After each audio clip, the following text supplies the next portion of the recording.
Okay, let's unpack this. In just a few short years, relationships in the Middle East, ones that were once unimaginable, they've rapidly become bedrock realities. But, well, not without their own complexities and, lingering dangers. Hmm. We are constantly surrounded by just an overwhelming amount of information, aren't we? And it can be incredibly challenging to truly grasp the nuances of complex global events. It really can. So this deep dive, it's designed to cut through that noise. We're focusing on a dramatic and rapid transformation in Middle Eastern politics, specifically Israel's evolving relationships with its neighbors and, of course, the enduring challenge posed by Iran. And what's truly fascinating here is how the Abraham Accords, signed back in September 2020, acted as such an unexpected and, well, rapid catalyst. Right. They kicked off a level of cooperation that just a few months before was genuinely inconceivable. Unthinkable, really. Yeah. So our mission with this deep dive is to unpack the sources you've provided, extract the most important nuggets of knowledge, maybe some surprising facts, and help you understand not just what happened, but why it matters, especially when we consider the persistent shadow of Iran's ambitions. It's almost hard to wrap my head around how quickly this all began, those initial shockwaves. I mean, what were the very first concrete signs that these accords weren't just, symbolic, but genuinely transformative? Well, almost immediately after the Abraham Accords were signed, September 2020, we saw intense cooperation kick off, particularly with the UAE and Bahrain. Right away. Right away. There were early reports of Israel selling some of its most advanced defense military hardware. We're talking radars, missile defense batteries, anti-drone systems. And the UAE and Bahrain were quickly snapping them up. And this wasn't just about selling equipment, was it? It sounds like something much deeper was forming there. Absolutely. This was really the forging of what amounted to an informal military alliance with Iran's Sunni rivals. I mean, as early as December 2020, just 3 months after the Accords, you had Moshe Patel, a senior official at the Israeli Ministry of Defense, openly suggesting cooperation in the high-tech realm of missile defense. Oh, that's Yeah. cool. He noted that Israel and the Gulf states shared the same enemies and that synchronizing their radar and missile defense systems would offer a significant engineering advantage. That kind of talk so soon, it spoke volumes about the new level of trust. Beyond the impressive hardware, there's another fascinating layer here. The personal relationships. We know years of secret negotiations happened before the Accords, but how did those private connections suddenly become so public and, well, impactful? It's those small human details that really illustrate the shift, isn't it? Take Yossi Cohen. He was the Mossad chief back then. Right. In his first public appearance in the Emirates, he asserted that Iran's threat was even more serious for Sunni Arabs than it was for Israel. He said something like, "There are imminent threats as we speak to the stability of nations in the region." Strong words. Very. And you even saw pictures of him huddling with the chief of the UAE's secret police like they were longtime partners. I mean, that visual alone was truly unprecedented just a short time before. That's a strong claim by Cohen, Iran's threat being more serious for Sunni Arabs. Do our sources generally back that up, or is there another way to look at it? The sources generally support that view, yeah. They emphasize the direct, sort of existential threat Iran's proxies pose to Gulf state stability, perhaps even more immediately than to Israel itself, which, has developed pretty robust defense capabilities over the years. Okay.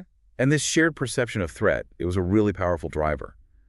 In the year following the Accords, Israeli defense officials held dozens, literally dozens, of meetings with their Emirati and Bahraini counterparts. And the numbers, well, they speak for themselves. By the end of 2021, Israel's annual arms sales soared to a record, over $11 billion. And the UAE and Bahrain alone accounted for $1 billion of that total in that single year. $1 billion. To just two countries in 1 year, fresh off the Accords. That isn't just a number, it's like a concrete manifestation of trust, a rapid strategic pivot that was literally unimaginable just months prior. Exactly. So what made this acceleration really kick into high gear in 2022? What was the spark? Well, 2022 marked a significant turning point, mostly because of increased threats. The UAE came under attack at least 3 times in January and February 2022. These were from Iranian-backed Houthis in Yemen using drones and ballistic missiles. Right, I remember that. And what's truly striking is that on one of those occasions, a missile was intercepted while Israeli President Isaac Herzog was actually in Abu Dhabi on the first official visit by an Israeli leader. No kidding. While he was there. while he was there. So naturally, the UAE immediately increased its requests for detection systems, early warning defense systems, you name it. And Israel was more than willing to supply them. So the attacks themselves became a kind of catalyst for deepening the defense relationship. And how secret were these military supplies, really? Were things flying under the radar, so to speak? Well, the precise details of these classified arms sales are, as you'd expect, kept pretty quiet. But we do have some clues. We know that back in April 2021, 8 UAE Air Force heavy transport planes landed at Israel's Nevatim Air Base. 8 planes. Yeah. And then a Ukrainian transport aircraft followed a couple of months later. By October, satellite images showed Israeli-made Barak 8 aerial defense batteries near Abu Dhabi. Ah, satellite intel. Exactly. And there was even an unconfirmed report about Israel providing the Cyberwarfare mobile interception system that's capable of engaging drones and precision-guided munitions. So this isn't just about sales, it's really about integration, plugging systems together. This sounds like it's moving far beyond just arms deals into something that looks a lot like a true defense pact, even if informal. What were the tangible steps taken to maybe formalize this security relationship a bit more? You're absolutely right. In February 2022, Israel's defense minister at the time, Benny Gantz, and his Bahraini counterpart signed a formal security agreement. That was a big step. For formal agreement? Yes. And demonstrating this growing cooperation, the Israeli Navy publicly participated alongside Saudi Arabia and Oman in the American Fifth Fleet's big international maritime exercise in 2022. This happened right after Gantz visited the fleet headquarters. So Israel, Saudi Arabia, and Oman in the same exercise. Mm-hmm. Publicly. And there were even reports coming from Bahraini sources that the Mossad, Israel's foreign intelligence agency, and Shin Bet, its internal security service, were actually training Bahraini intelligence officers, and that Israel was providing anti-drone systems. Training Bahraini intelligence, that's deep cooperation. It really is. Okay, this brings us to a pivotal moment in early March 2022, the Sharm el-Sheikh summit in Egypt, convened by the U.S. This meeting brought together top military officials from Israel, Saudi Arabia, Qatar, Egypt, Jordan, the UAE, and Bahrain, including the IDF Chief of Staff, Lieutenant General Aviv Kohavi, and the Saudi Chief of Staff, General Fayyad bin Hamad al-Ruwali. What was the core agenda there? And how did it signal a shift in regional security thinking? The agenda was crystal clear. Coordination. Specifically coordinating aerial defenses against common threats. That means Iran and its proxies, obviously, but also Sunni militant groups using drones. Right, the drone threat was becoming huge. Exactly. And this coordination was significantly helped by Israel's move into the U.S. Central Command, CN Towns, area of responsibility the year before. That made these kinds of talks much easier logistically. Ah, CNTCOM. Okay. The whole idea was for Israel and the Gulf countries to pool resources, to identify aerial and missile threats together. General Frank McKenzie, who is head of CNCOM then, put it really well. He said the task was, how do you knit those together so you create more than the simple sum of the component parts? Makes sense. So everybody sees the same thing. Everybody gets early warning. Everybody can be prepared to react very quickly to a potential Iranian attack. Yeah. That was the goal. That's a powerful vision of shared defense. What did these nations actually bring to the table in terms of existing systems? They weren't starting from scratch, were they? No, not at all. It's important to remember many of these countries already had sophisticated systems. The UAE had U.S. THAAD and some Israeli systems. The Saudis operated U.S. Patriot systems and had already signed up for THAAD. Okay. And we even learned from top Israeli officials that the Saudis had already placed joint radar systems on their own soil. But what really blew the Gulf military chiefs away at Sharm el-Sheikh, apparently left them thunderstruck, was a presentation on Israel's futuristic laser defense system, the Iron Beam. The Iron Beam. I've heard about that. Yeah. They were apparently very eager to acquire it, and their interest became a major factor in advancing Israeli agreements with them. And Prime Minister Naftali Bennett at the time, he publicly stated Israel hoped this system could nullify Iran's Ring of Fire, right? Meaning it could essentially render Iran's strategy of surrounding Israel with missile-equipped proxies ineffective. That was the hope, yes. And even more significantly, in its advanced stages, the Iron Beam could potentially be equipped with drone-mounted or even space-based lasers capable of intercepting ICBMs, maybe even carrying nuclear warheads outside the atmosphere. That sounds like a complete game changer. It certainly presented as such. And building on this momentum, in June 2022, Benny Gantz disclosed to the Knesset Foreign Affairs and Defense Committee the formation of the Middle East Air Defense Alliance, or MEAD. Mead. which was significantly envisioned and pushed forward by Bennett. Its purpose was explicitly stated: a shared vision in the face of Iran's attempts to attack the region's countries using rockets, cruise missiles, and UAVs. So a formal alliance structure. Pretty much. Gantz even stated that the program was already operative and had, quote, enabled a successful interception of Iranian attempts to attack Israel and other countries. He cited incidents like Israeli F-35s shooting down Iranian drones in coordination with neighboring countries. This is about real-time, actionable intelligence sharing and coordinated defense, not just talk. And the U.S. is clearly keen to solidify this regional security architecture too, right?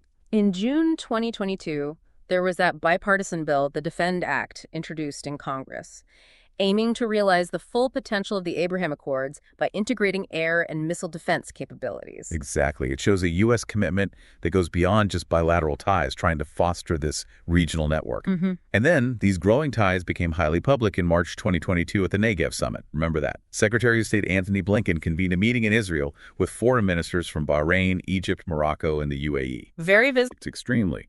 Israel's foreign minister then, Yair Lapid, stated the goal was to build a new architecture and shared capabilities to intimidate and deter our common enemies, first and foremost, Iran. I mean, that public declaration of an informal alliance, it was something truly hard to imagine just a year or two earlier, a real visual representation of a new Middle East taking shape. Lapid himself recounted a powerful anecdote from that Negev dinner in his UN speech later that year, didn't he? He did. It was quite striking. He described how a terror attack occurred not far from Tel Aviv right during their dinner, murdering 2 Israelis. And in that moment, the foreign ministers from these, diverse nations immediately understood the attack was meant to derail the summit. Right. Lapid urged them to condemn it together, and as he put it, terror will not triumph. And the Arab foreign ministers united with Israel, issuing a joint statement condemning the attack. That must have been a truly significant moment, showing real solidarity. It absolutely was. And this new paradigm was further underscored in September when the UAE foreign minister, Abdullah bin Zayed Al Nahyan, visited Israel to mark the Accord's 2nd anniversary. Another high-profile visit. Yes. And Israeli President Isaac Herzog described the Accords as a paradigm change in the Middle East, of sounding new voices, of painting new horizons for our children and their future. And then, in a truly surprising development that same month, the chief of Israel's Atomic Energy Commission, Moshe Idri, suggested Israel might even share aspects of its civil nuclear technology and knowledge with Abraham Accords countries. He called it a new and different era. Sharing civil nuclear technology. Wow, that's a truly unexpected frontier for cooperation, far beyond just defense and diplomacy. What does that signal about the depth of this trust? Well, it signals a profound level of confidence, doesn't it? And maybe a long-term vision for regional development, moving beyond just security into areas of shared economic and scientific advancement. Yeah. And speaking of economics, beyond the military and diplomatic ties, the economic and cultural integration has been booming. Dubai quickly became a super popular destination for Israelis. Over 500,000 Israelis visited the Emirates and Bahrain in just the first 2 years. 500,000. Despite COVID. Despite COVID restrictions, yeah, that's a huge number. It really is. What are the economic implications we're seeing from these accords then? Well, in May 2022, Israel and the UAE signed a free trade agreement. Similar talks are underway with Bahrain. And the trade statistics are just incredible. A 600% surge in 2021 alone. It's 600%. With expectations to hit maybe 2,000 to 5,000% of early 2021 levels within just a few years. And as former Prime Minister Bennett noted, those personal relationships we talked about played a big role in fast-tracking major economic deals that would normally take much, much longer. So all of this underscores a truly transformed Middle Eastern political landscape. And ironically, much of it catalyzed by Iran's aggressive hostility. Okay, having explored the direct impacts of the Accords, we can't talk about these regional power shifts without addressing the colossal elephant in the room, Saudi Arabia. The big one. Exactly. They're not formally part of the Abraham Accords framework, but their critical support for it, even just allowing it to happen, is seen as a revolutionary change for Israel's international situation. So why has their formal normalization remained so elusive? What's the holdup? Well, a critical factor here has been the relationship between the U.S. and Saudi Arabia, particularly under President Biden. Right, that got frosty. Very. During his campaign, Biden vowed to make Crown Prince Mohammed bin Salman, MBS, a pariah for the Khashoggi killing. And when he entered office, he allowed the public release of that intelligence finding implicating MBS. Didn't go down well in Riyadh, I imagine. Not at all. Yeah. The administration tried to recalibrate relations, basically downgrading MBS's status, attempting to bypass him. But that turned out to be a miscalculation, as MBS only solidified his power by being named prime minister in September 2022. That miscalculation became really clear when the Russia-Ukraine war started, didn't it? Suddenly the West desperately needed Saudi oil. Precisely. But MBS refused Biden's calls, forcing Biden to, well, swallow his pride and fly directly from Israel to Saudi Arabia in July 2022. Ah, yes, the infamous fist bump. The fist bump. It garnered widespread criticism, some calling it shameful, projecting unwarranted redemption.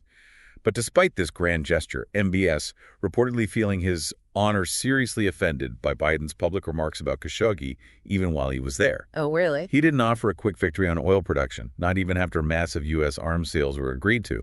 And then, to further infuriate the U.S., in October, OPEC, led by Saudi Arabia and Russia, actually cut output to protect prices. So a snub.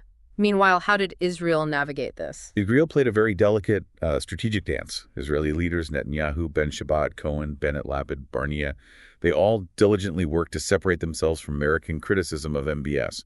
They focused instead on common interests, the same ones that enabled the Accords in the first place. Smart move. Did it work? It seems to have worked.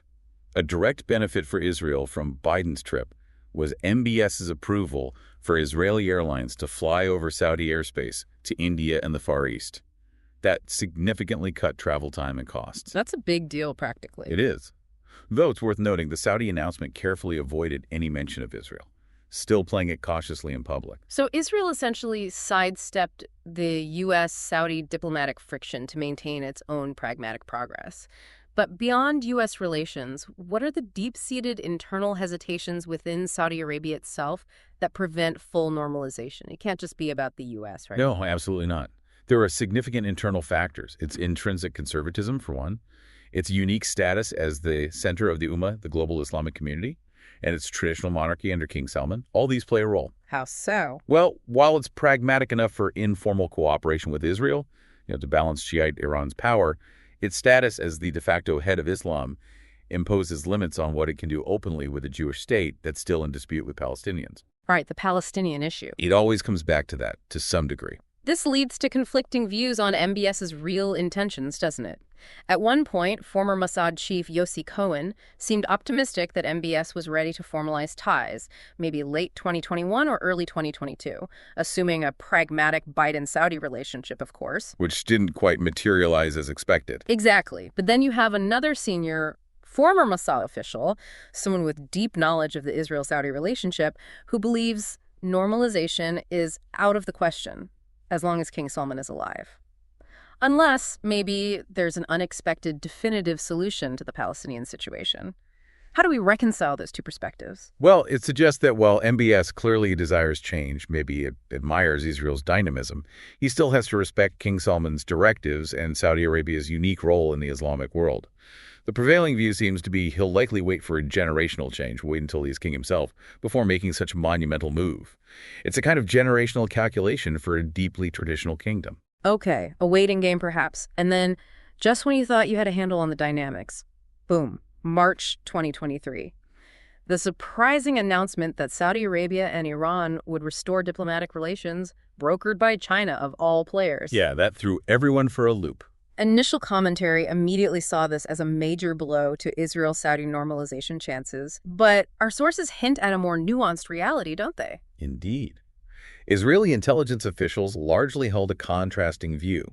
They believed it wouldn't really affect the long-term picture, and could, perhaps paradoxically, even give Saudi Arabia more leeway to take risks with Israel down the line. More leeway? How so? Well, the thinking goes, by patching things up formally with Iran, even superficially, it might reduce some regional pressure, giving MBS more space to maneuver on other fronts like Israel.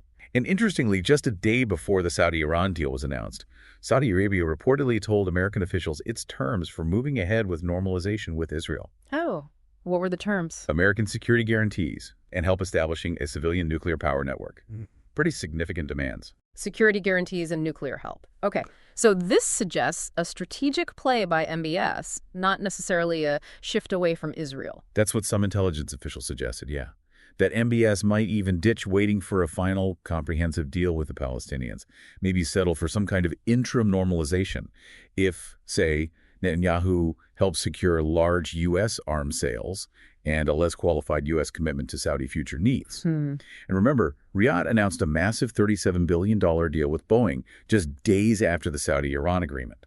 The timing is suggestive. It is. It was also suggested MBS might only request a sort of face-saving gesture for the Palestinians, similar to how the UAE got Netanyahu to back off West Bank annexation as part of their deal. Okay, so the core strategic dynamics, from Israel's perspective anyway, remain unchanged despite the Saudi-Iran deal. Is that the bottom line? Pretty much, yes. Yeah. Israeli sources and analysts largely believe the gulf of sectarian hostility and Iran's continued aggressive drive for regional hegemony are just too deeply ingrained to be fundamentally altered by a diplomatic handshake. The rivalry is too deep. Exactly. Saudi Arabia still has strong economic and defense interests in building ties with Israel.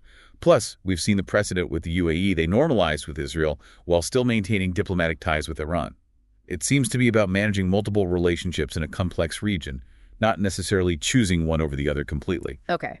If we connect this to the bigger picture then, it seems the absolute core of the Israel-Iran conflict remains, well, sadly unchanged, Iran's dual objectives: acquiring nuclear weapons and seeking Israel's destruction. That's the fundamental reality. And despite, as our sources put it, extraordinary, creative, and audacious achievements by the Mossad and the IDF, Iran's nuclear progress has only been slowed, not stopped. So what are the implications of this persistent threat for Israel's defense strategy now? It means Israel is actively and very seriously preparing for a potential solo military strike, if it comes to that last resort.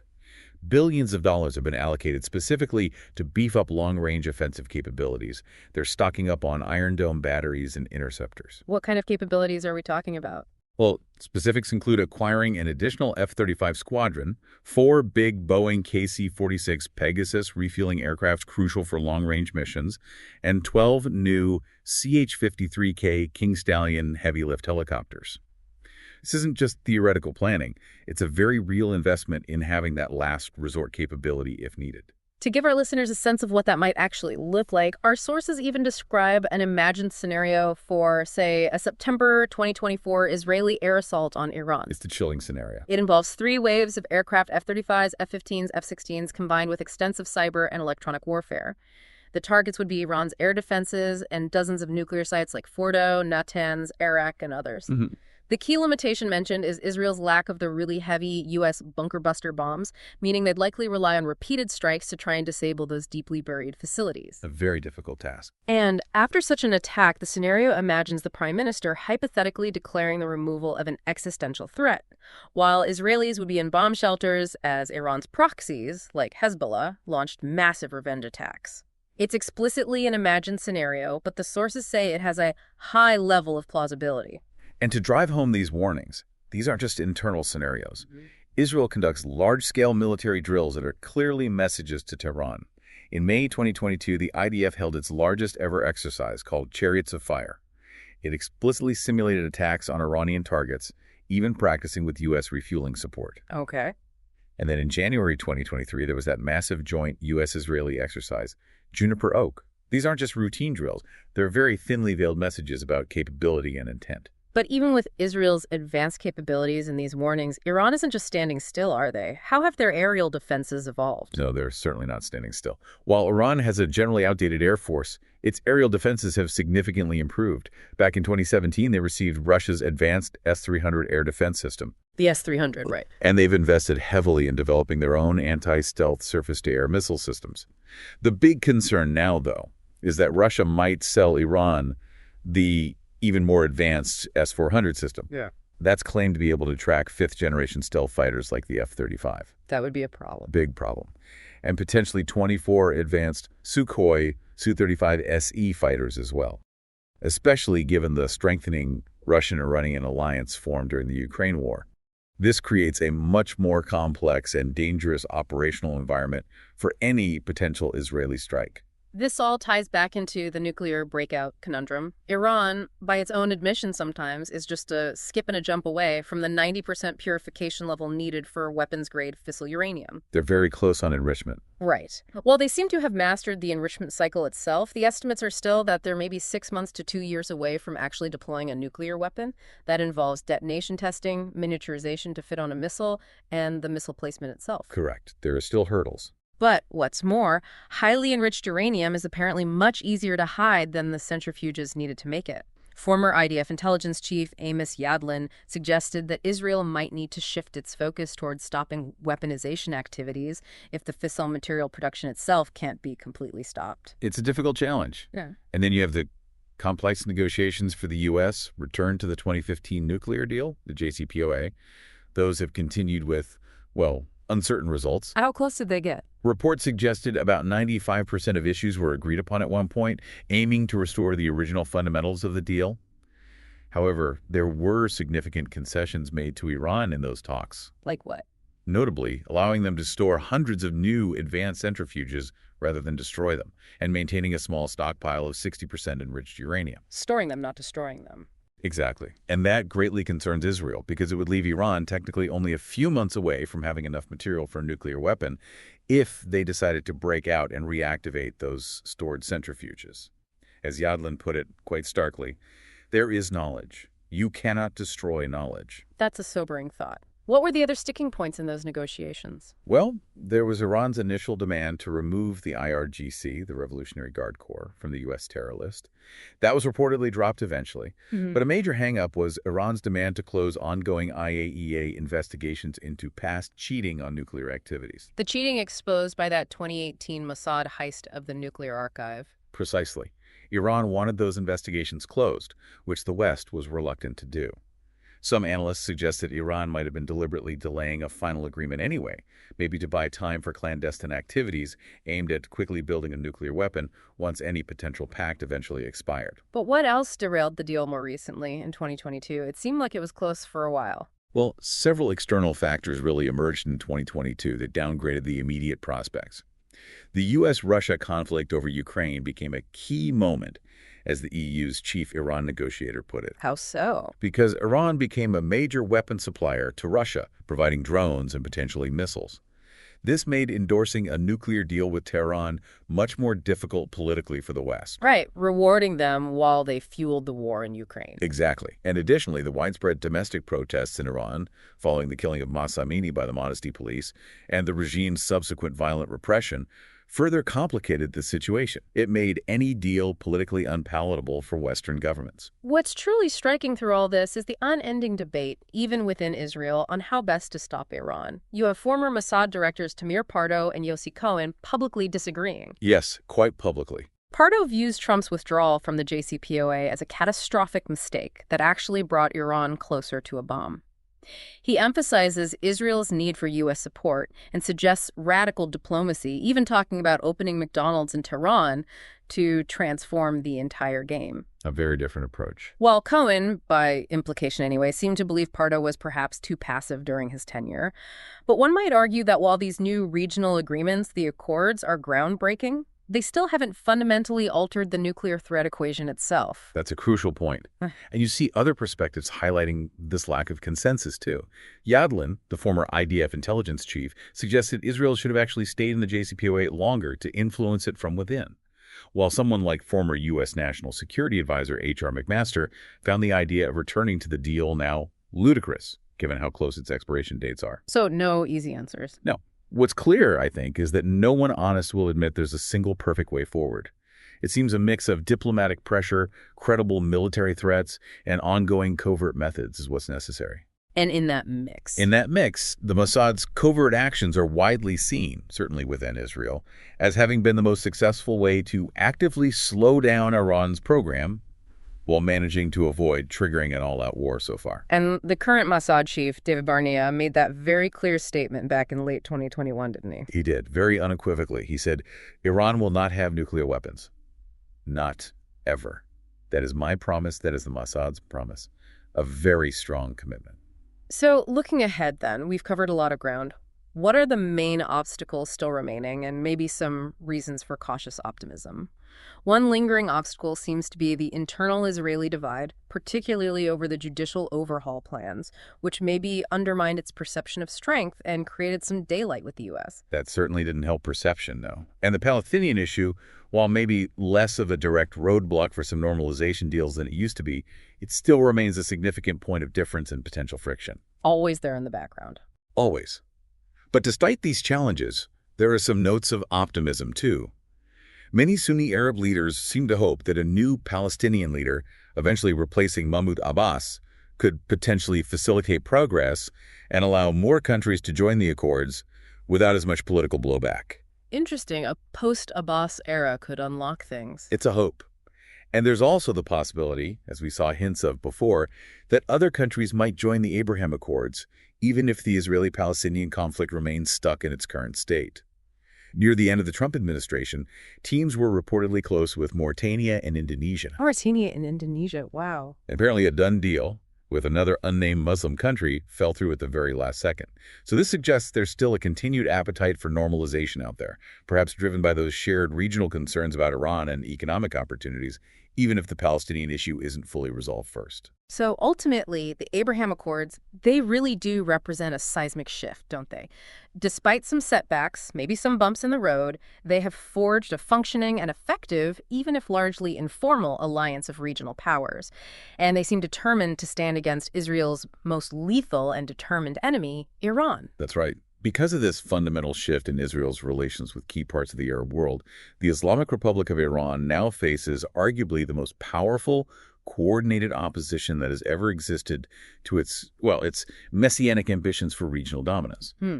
If we connect this to the bigger picture, what's truly fascinating here, I think, is how seemingly intractable conflicts can, through strategic shifts and, importantly, shared threats, lead to entirely new configurations of power and alliance, especially in a region as historically dynamic and volatile as the Middle East. So what does this all mean for the future of the Middle East? As this deep dive has shown, the region is just this incredible tapestry of shifting alliances, ancient animosities, and very modern pragmatism. The question isn't just if these new partnerships will hold, but maybe how they will continue to redefine security, diplomacy, and maybe even the very possibility of peace in one of the world's most vital regions. What stands out to you listening to this